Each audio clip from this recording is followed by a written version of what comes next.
Barbara worked 2 jobs for 13 years to build up a portfolio of blue chip stocks.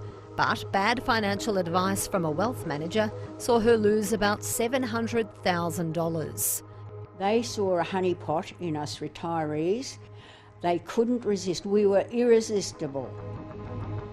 The retiree has joined a class action against Dixon Advisory, which was fined $7.2 million by the federal court for not acting in the best interests of clients.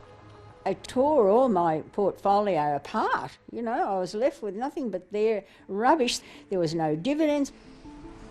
The head of a Treasury review into financial advice has proposed a dozen changes to the way it's regulated to make it more affordable and accessible.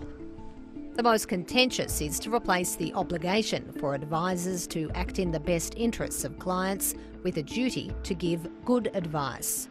Focuses on the content of what's produced by the provider of advice, not the process, and that's very much what the best interest duty does at the moment.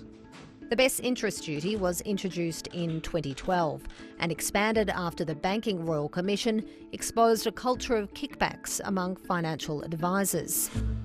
These proposals are really quite shocking. Basically, they would undo 10 years of work to try and improve the quality of financial advice. This is just ridiculous.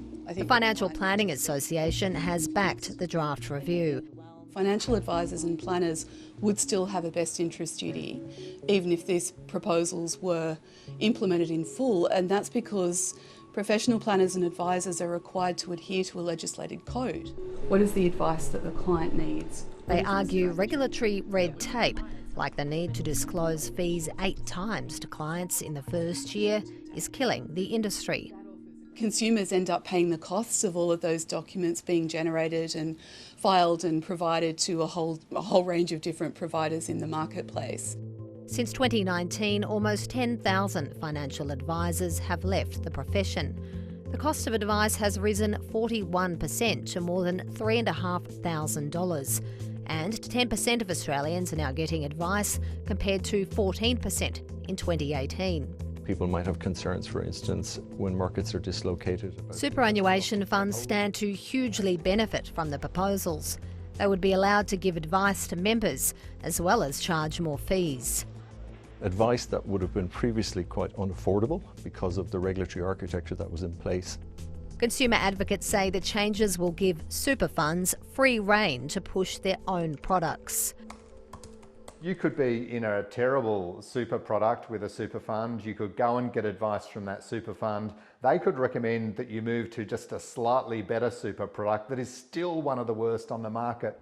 It's not just consumer advocates who are outraged by the review's proposals. The peak body representing 11 industry super funds says removing the best interests obligation would harm consumers. Michelle Levy's final report will be handed to the federal government in December.